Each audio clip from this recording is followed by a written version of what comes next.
두 사람이 대화하고 있습니다. 이어질 내용으로 가장 알맞은 것을 고르십시오. 한 번씩 읽겠습니다. 1번. 이 옷장이 마음에 드는데 옷장에서 냄새가 좀 나는 것 같아요. 새로 만든 가구라서 다소 그럴 수 있습니다. 옷장 문을 열어놓고 며칠 환기하시면 괜찮아질 거예요.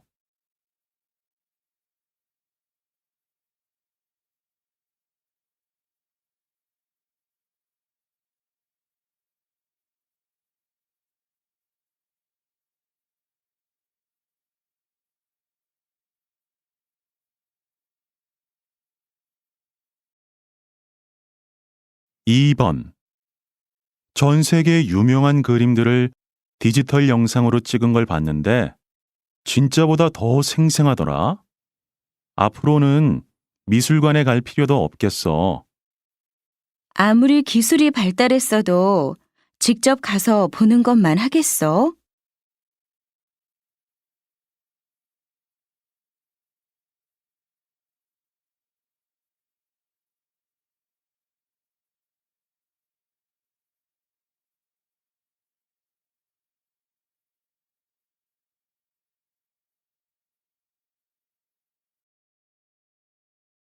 3번. 점심 먹을 때마다 부장님께서 계속 업무 얘기를 하시니까 불편해서 밥을 못 먹겠어요. 회의에서 할 얘기까지 다 하시고. 직원들끼리 먹다 보면 업무 얘기가 나올 수밖에 없지. 그런 자리에서 일도 배우고 의견도 말하고 하는 거야.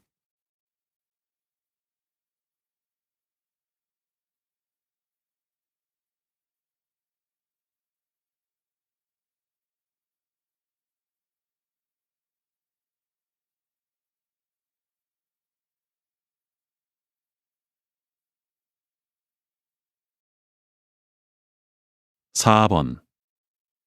요즘 이렇게 숲 체험을 할 수 있는 곳들이 많은데 이곳만의 특징이라면 뭐가 있을까요? 저희는 자연 그대로의 모습을 유지하기 위해 노력하고 있습니다. 억지로 길을 낸다거나 인공적인 시설물은 설치하지 않고 있죠.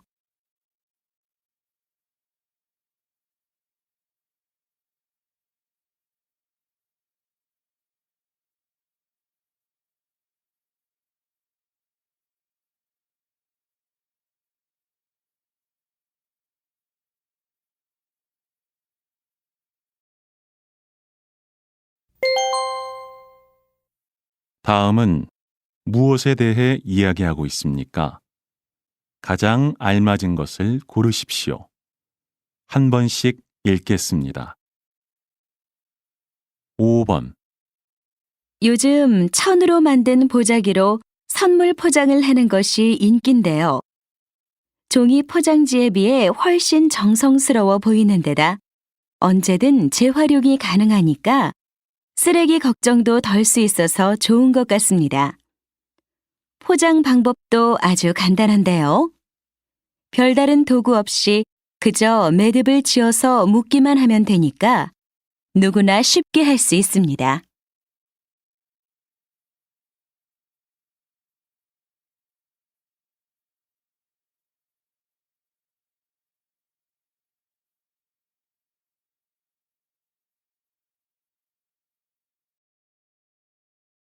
6번. 야구 중계 방송을 보다 보면 마수거리 홈런이라는 말을 들을 수 있습니다. 한 선수가 맨 처음 친 홈런을 이렇게 말하죠. 하지만 마수거리는 원래 장사꾼들 사이에서 쓰이던 말로 하루 장사에서 처음 올린 수입을 의미했습니다. 장사하는 사람들은 이 마수거리로 그날의 장사운을 점쳤다고 하는데요. 마수거리가 좋아야 그날 하루 장사가 잘 될 거라고 믿었습니다.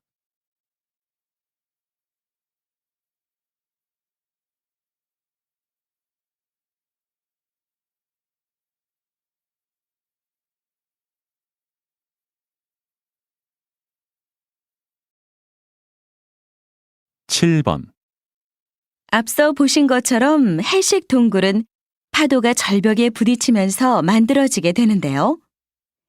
물론 짧은 시간에 형성되는 것은 아닙니다. 아주 오랜 시간 파도의 힘을 받아야 가능한 일이죠. 여기에 절벽을 이루는 암석의 종류와 지형, 기후 등이 영향을 미치게 되고요. 이렇게 해서 다양한 형태의 해식 동굴이 만들어지는 겁니다.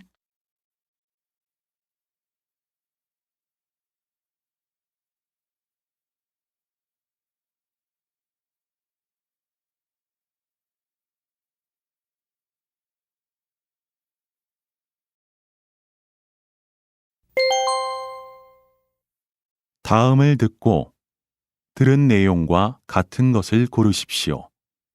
2번씩 읽겠습니다. 8번. 민화는 서민들의 그림으로 알려져 있죠. 한국의 민화에는 까치와 호랑이가 많이 등장하는데요. 까치는 기쁜 소식을 나타내고 호랑이는 애군을 막아준다는 의미가 있습니다. 이 때문에 새해가 되면 1년 동안 좋은 일만 가득하기를 바라는 마음에서 까치와 호랑이가 그려진 그림을 선물하곤 했습니다. 다시 들으십시오. 민화는 서민들의 그림으로 알려져 있죠. 한국의 민화에는 까치와 호랑이가 많이 등장하는데요. 까치는 기쁜 소식을 나타내고 호랑이는 애군을 막아준다는 의미가 있습니다. 이 때문에 새해가 되면 1년 동안 좋은 일만 가득하기를 바라는 마음에서 까치와 호랑이가 그려진 그림을 선물하곤 했습니다.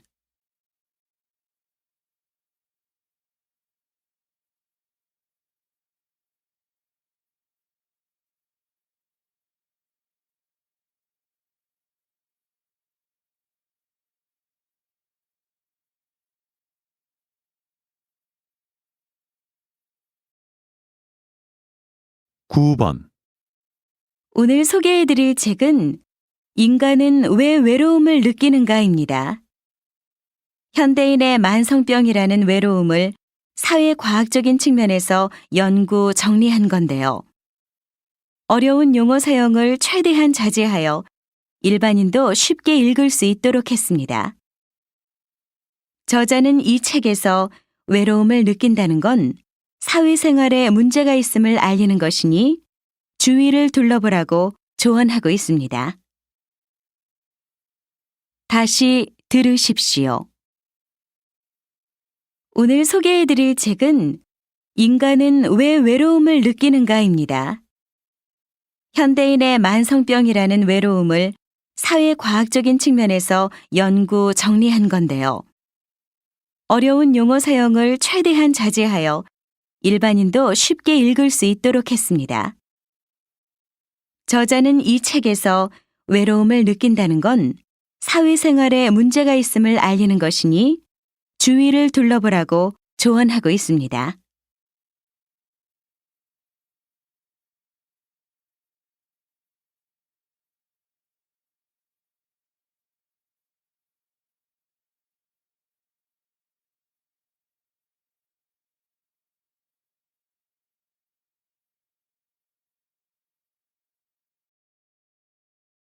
(10번) 이태원은 한국에서 외국인들이 즐겨 찾는 곳 중 하나인데요. 이렇게 원으로 끝나는 지명은 옛날에 여관이 있었음을 말해줍니다. 조선시대에는 30리마다 역과 원을 설치했는데요. 이때의 역이라는 것은 군사 정보를 전달하거나 외국 사신을 맞이하는 교통통신기관을 말하는 거고요. 원은 이들에게 숙식을 제공하는 일종의 공공여관이었습니다. 이후 원의 역할은 점점 줄어들었고 이제는 지명에만 그 흔적이 남게 된 것이죠.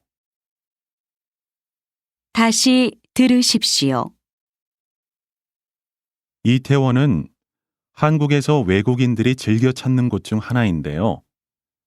이렇게 원으로 끝나는 지명은 옛날에 여관이 있었음을 말해줍니다. 조선시대에는 30리마다 역과 원을 설치했는데요. 이때의 역이라는 것은 군사 정보를 전달하거나 외국 사신을 맞이하는 교통 통신 기관을 말하는 거고요. 원은 이들에게 숙식을 제공하는 일종의 공공여관이었습니다. 이후 원의 역할은 점점 줄어들었고 이제는 지명에만 그 흔적이 남게 된 것이죠.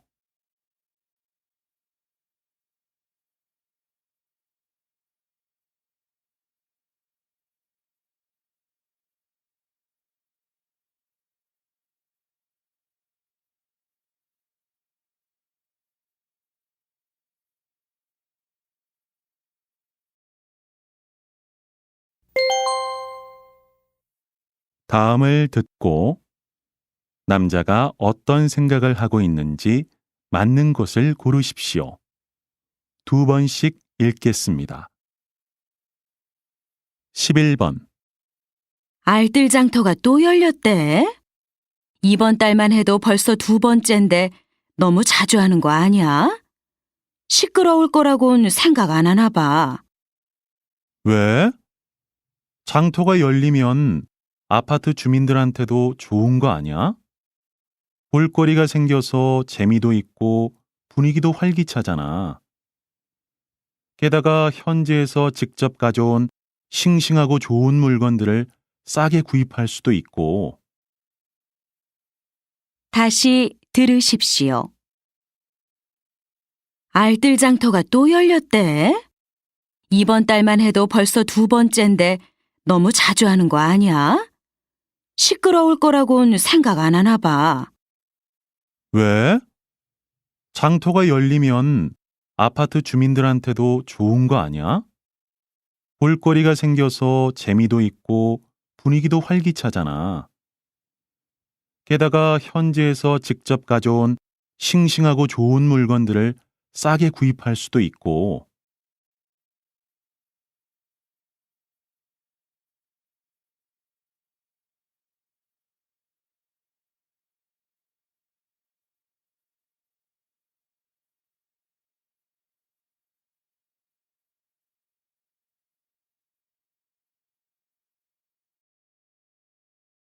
(12번) 여러분은 숫자 하면 어떤 말이 떠오릅니까? 아마 객관적이다, 믿을만하다, 이런 말들이 떠오를 겁니다. 숫자가 수학의 기본이다 보니 그런 거겠죠. 그래서 우리는 숫자로만 표현하면 뭐든지 쉽게 믿을만하다고 생각하게 됩니다.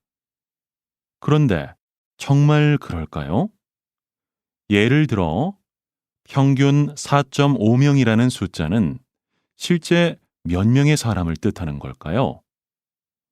과연 사람 4명 반이라는 게 실제 세계에 존재하나요?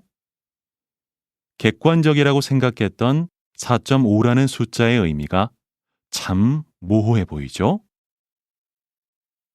다시 들으십시오.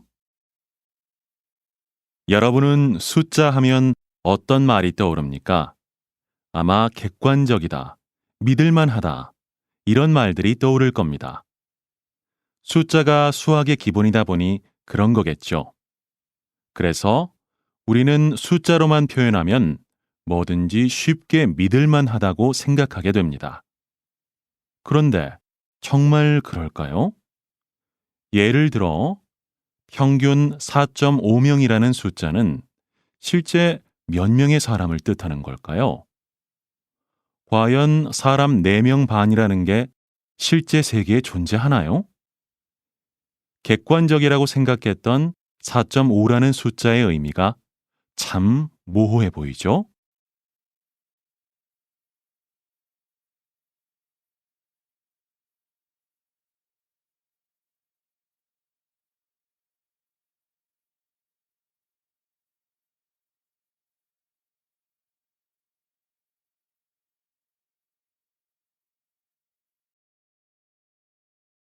13번. 다들 아시겠지만 얼마 전 인주시에서 전철 노선을 추가로 건설하겠다고 밝혔습니다. 일부에서는 지금 재정 상태로는 건설 비용을 충당할 수 없다고 반대하는 분들도 계신데요. 전철이 없어서 불편한 지역의 주민들을 생각한다면 추가 건설은 불가피하다고 봅니다. 전철이 생기면 출퇴근 시간이 크게 단축되어 삶의 질도 높아질 것이고, 결과적으로는 지역의 균형적인 발전도 가능해질 겁니다. 다시 들으십시오. 다들 아시겠지만 얼마 전 인주시에서 전철 노선을 추가로 건설하겠다고 밝혔습니다. 일부에서는 지금 재정 상태로는 건설 비용을 충당할 수 없다고 반대하는 분들도 계신데요. 전철이 없어서 불편한 지역의 주민들을 생각한다면 추가 건설은 불가피하다고 봅니다. 전철이 생기면 출퇴근 시간이 크게 단축되어 삶의 질도 높아질 것이고, 결과적으로는 지역의 균형적인 발전도 가능해질 겁니다.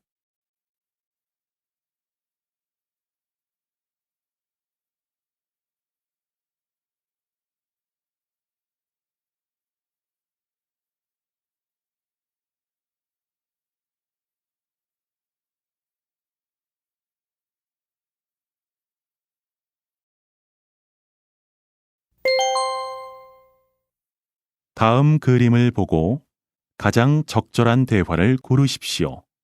한 번씩 읽겠습니다. 14번. 1번.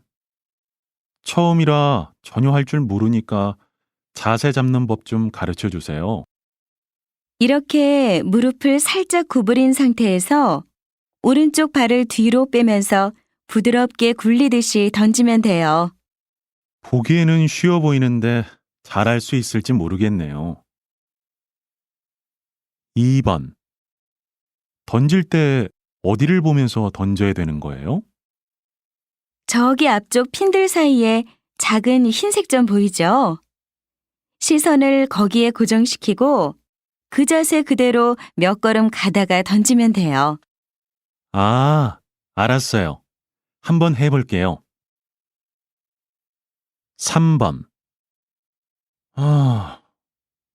제대로 던진 것 같은데 이상하네요.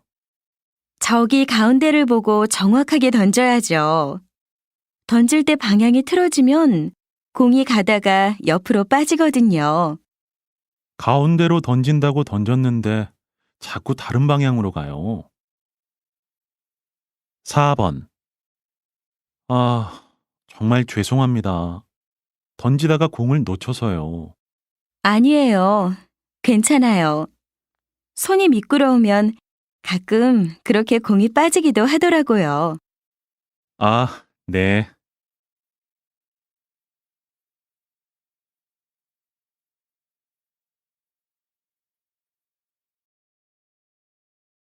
15번. 1번. 어제부터 눈이 따가운데 눈병인가? 한번 봐주세요. 어디 봐요? 이쪽요? 눈이 좀 빨갛긴 한데 잘 모르겠어요. 병원에 가보세요. 아무래도 그래야 할 것 같아요. 2번. 여기에서 검사 받으면 되죠? 네. 그 상태로 왼쪽 눈만 가리시고 제가 가리키는 글자가 뭔지 말씀하시면 돼요. 자, 시작하겠습니다. 이거 보이세요? 아니요. 너무 작아서 잘 안 보이는데요? 3번.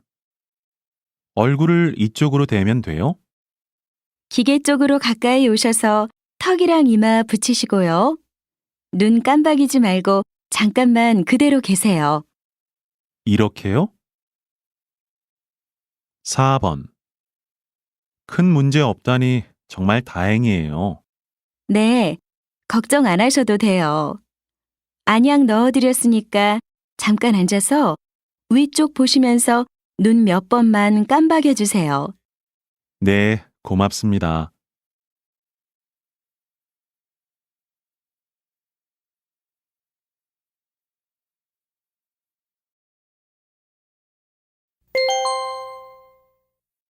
대화가 끝난 후에 남자가 이어서 할 행동으로 알맞은 것을 고르십시오.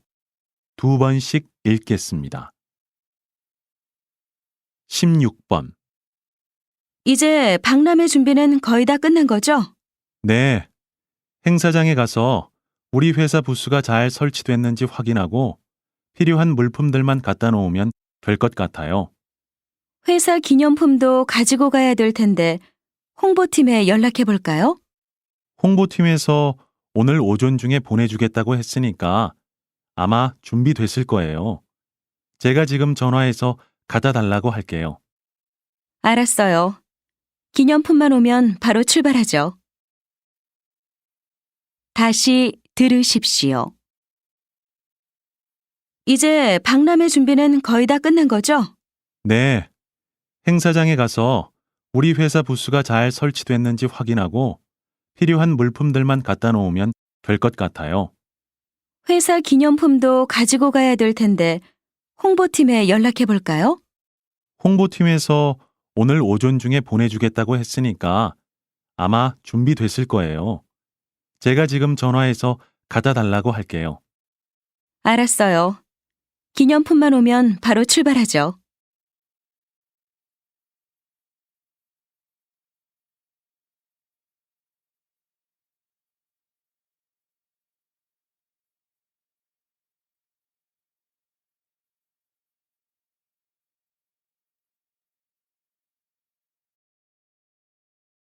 십칠 번. 김 기자, 박종우 씨 인터뷰하기로 한 거 어떻게 됐어요? 죄송한데 아직 일정이 안 잡혔습니다. 계속 전화도 하고 이메일도 보냈는데 연락이 안 되더라고요. 원래 인터뷰 안 하기로 유명한 분이니까 무작정 전화 통화만 기다리지 말고 사무실에 찾아가서 적극적으로 이야기해봐요. 네, 사무실에 전화해서 스케줄 확인하고 바로 나가보겠습니다. 스케줄 확인할 것 없이 일단 가서 기다렸다가 약속 받아와요. 네, 알겠습니다. 약속 잡히면 바로 연락드리겠습니다. 다시 들으십시오. 김 기자, 박종우 씨 인터뷰하기로 한 거 어떻게 됐어요? 죄송한데 아직 일정이 안 잡혔습니다. 계속 전화도 하고 이메일도 보냈는데 연락이 안 되더라고요. 원래 인터뷰 안 하기로 유명한 분이니까 무작정 전화 통화만 기다리지 말고 사무실에 찾아가서 적극적으로 이야기해봐요. 네, 사무실에 전화해서 스케줄 확인하고 바로 나가보겠습니다. 스케줄 확인할 것 없이 일단 가서 기다렸다가 약속 받아와요. 네, 알겠습니다. 약속 잡히면 바로 연락드리겠습니다.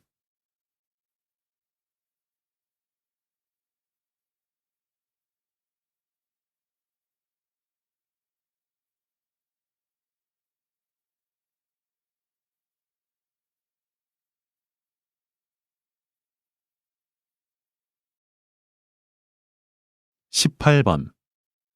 과장님, 이번에 정책 홍보 책자 만들면서 동영상도 제작해보는 건 어떨까요? 동영상요? 동영상은 비용이 좀 들 텐데 예산이 가능하겠어요? 네, 알아봤는데 가능할 것 같습니다. 내역서 작성해놨는데 지금 가지고 올까요? 네, 그러세요. 근데 어떤 내용으로 할지 생각해 놓은 거라도 있어요? 정책이라고 하면 딱딱하게 느끼는 사람들이 많은 것 같아서요. 요즘 인기 있는 개그 프로그램을 응용해보면 어떨까 하는데요. 괜찮겠네요. 일단 비용부터 확인해 봅시다. 다시 들으십시오. 과장님, 이번에 정책 홍보 책자 만들면서 동영상도 제작해보는 건 어떨까요? 동영상요? 동영상은 비용이 좀 들 텐데 예산이 가능하겠어요? 네, 알아봤는데 가능할 것 같습니다. 내역서 작성해 놨는데 지금 가지고 올까요? 네, 그러세요.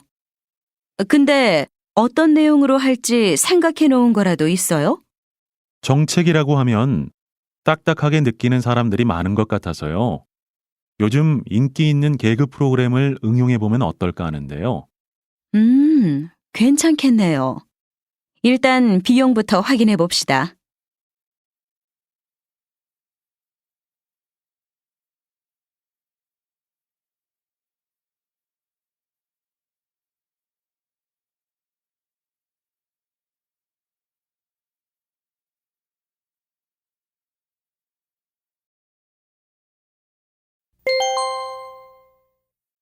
다음 뉴스를 듣고 알맞은 제목을 고르십시오.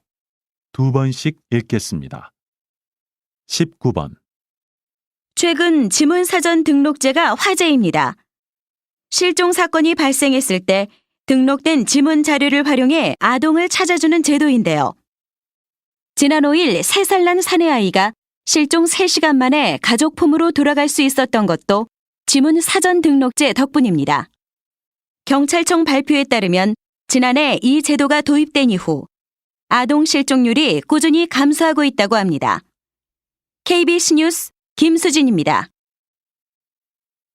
다시 들으십시오. 최근 지문사전 등록제가 화제입니다. 실종 사건이 발생했을 때 등록된 지문 자료를 활용해 아동을 찾아주는 제도인데요. 지난 5일 3살 난 사내아이가 실종 3시간 만에 가족 품으로 돌아갈 수 있었던 것도 지문사전 등록제 덕분입니다.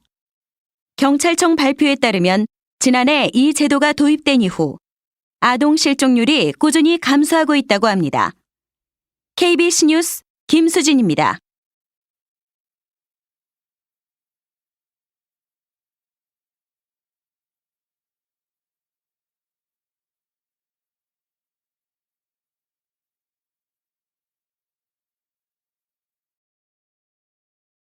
이십 번. 달리면서 무선으로 충전할 수 있는 전기버스가 곧 도입된다고 하는데요. 원리는 간단합니다.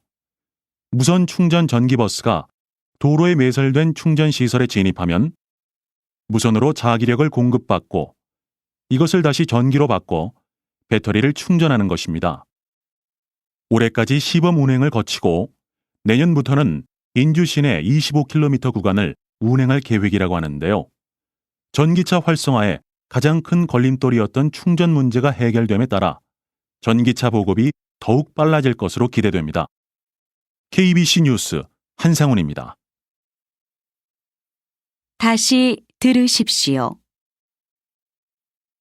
달리면서 무선으로 충전할 수 있는 전기버스가 곧 도입된다고 하는데요. 원리는 간단합니다. 무선 충전 전기버스가 도로에 매설된 충전 시설에 진입하면 무선으로 자기력을 공급받고 이것을 다시 전기로 바꿔 배터리를 충전하는 것입니다. 올해까지 시범 운행을 거치고 내년부터는 인주 시내 25km 구간을 운행할 계획이라고 하는데요. 전기차 활성화에 가장 큰 걸림돌이었던 충전 문제가 해결됨에 따라 전기차 보급이 더욱 빨라질 것으로 기대됩니다. KBC 뉴스 한상훈입니다.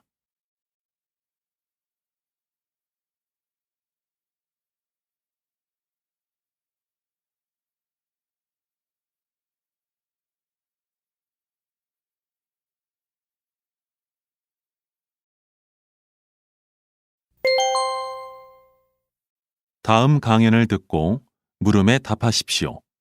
2번 읽겠습니다. 적정 기술이라고 들어보셨나요?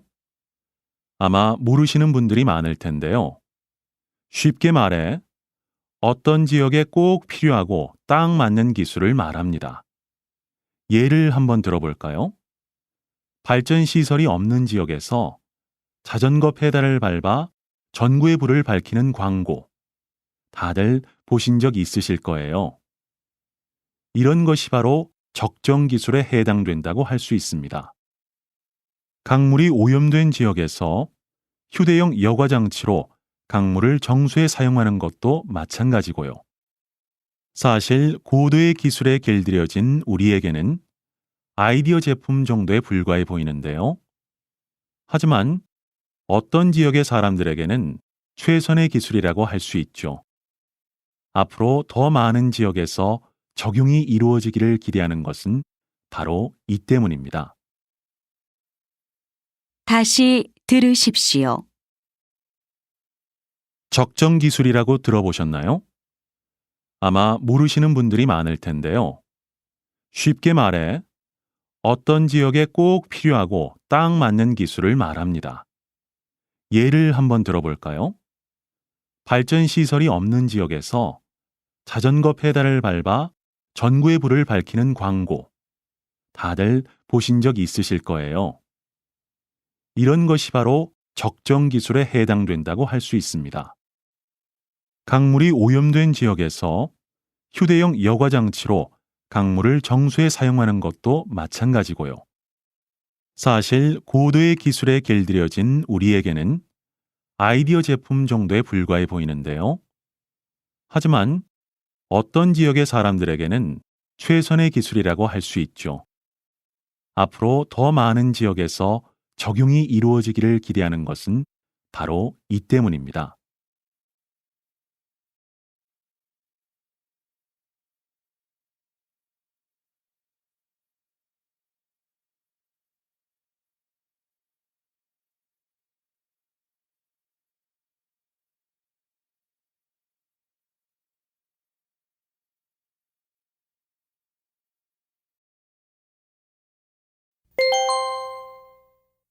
다음 강의를 듣고 물음에 답하십시오.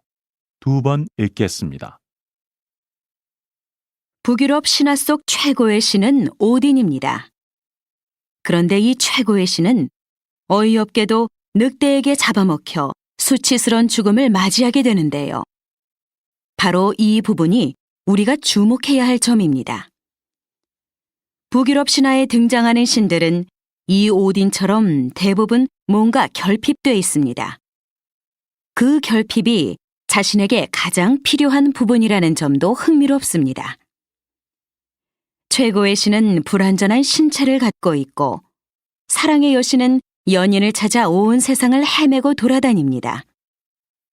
결혼의 여신은 남편 오딘의 바람기 때문에 애를 태우고요. 처음에는 무슨 신들이 이래라며 헛웃음이 나오겠지만 곰곰이 생각해보면 이렇게 뭔가 결핍되고 모순된 북유럽 신들이 바로 우리의 모습이 아닌가 싶습니다. 다시 들으십시오. 북유럽 신화 속 최고의 신은 오딘입니다. 그런데 이 최고의 신은 어이없게도 늑대에게 잡아먹혀 수치스런 죽음을 맞이하게 되는데요. 바로 이 부분이 우리가 주목해야 할 점입니다. 북유럽 신화에 등장하는 신들은 이 오딘처럼 대부분 뭔가 결핍돼 있습니다. 그 결핍이 자신에게 가장 필요한 부분이라는 점도 흥미롭습니다. 최고의 신은 불완전한 신체를 갖고 있고 사랑의 여신은 연인을 찾아 온 세상을 헤매고 돌아다닙니다. 결혼의 여신은 남편 오딘의 바람기 때문에 애를 태우고요. 처음에는 무슨 신들이 이래라며 헛웃음이 나오겠지만 곰곰이 생각해보면 이렇게 뭔가 결핍되고 모순된 북유럽 신들이 바로 우리의 모습이 아닌가 싶습니다.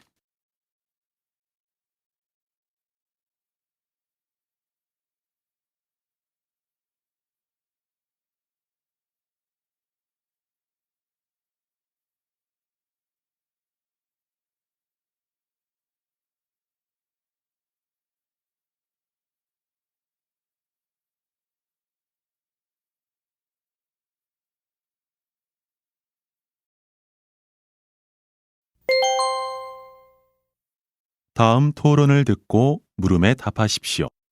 2번 읽겠습니다.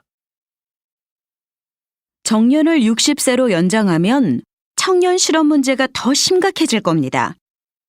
보통 한 직장에서 20년 이상이라면 신입사원보다 두세 배 높은 임금을 받습니다. 정년을 연장하면 높은 임금을 받는 직원이 늘게 될 거고, 이는 고스란히 기업의 부담으로 가지 않겠습니까? 자연히 기업은 신규 채용에 소극적이 될 테고요. 임금 체계를 바꾼다면 모를까, 지금 상태에서 시행된다면 실업률만 높아질 겁니다. 말씀대로 지금의 일반적인 임금 체계라면 기업 부담이 크겠죠. 그런데 이미 이에 대한 대안도 나와 있습니다. 임금 피크제라고 일정 연령이 되면 임금을 차츰 줄여나가는 겁니다. 이렇게 되면 기업 부담도 크지 않을 거고 신규 직원 채용에도 영향을 주지 않을 겁니다. 당연히 청년 실업을 우려할 필요도 없고요. 다시 들으십시오. 정년을 60세로 연장하면 청년 실업 문제가 더 심각해질 겁니다. 보통 한 직장에서 20년 이상이라면 신입사원보다 두세 배 높은 임금을 받습니다. 정년을 연장하면 높은 임금을 받는 직원이 늘게 될 거고, 이는 고스란히 기업의 부담으로 가지 않겠습니까?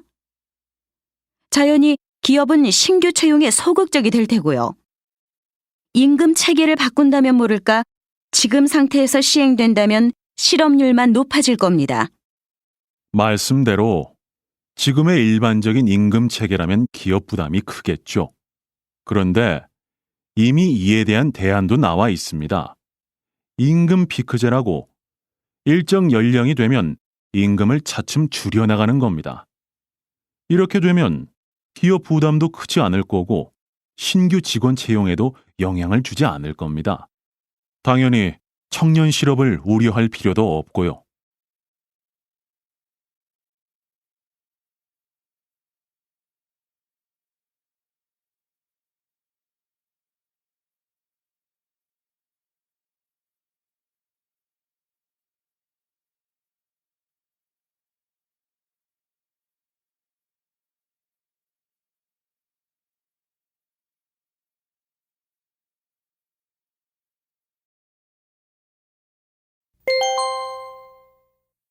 다음 대담을 듣고 물음에 답하십시오.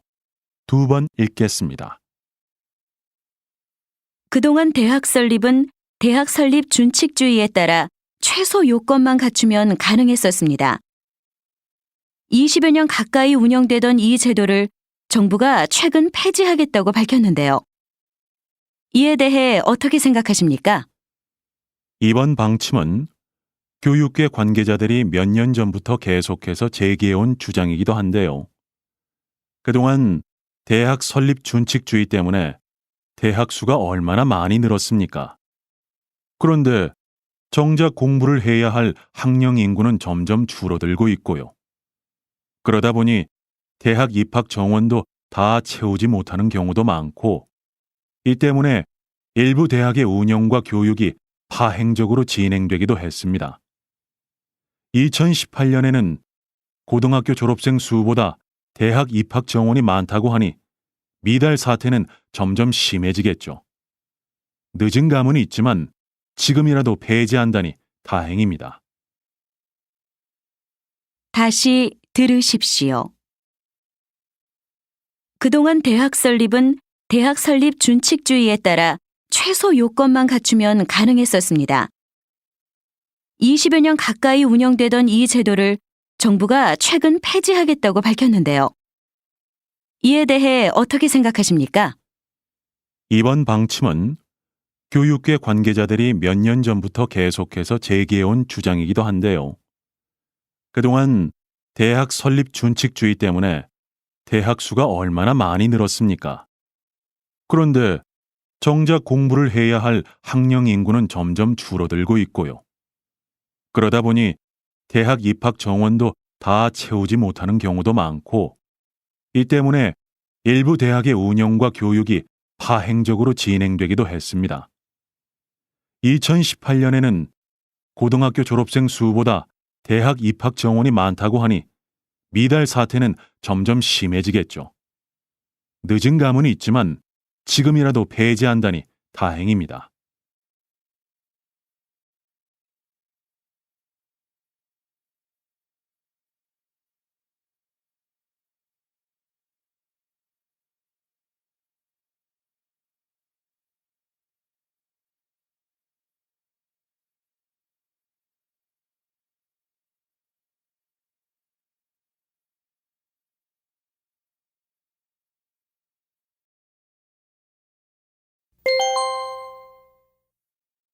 다음 강연을 듣고 물음에 답하십시오. 2번 읽겠습니다.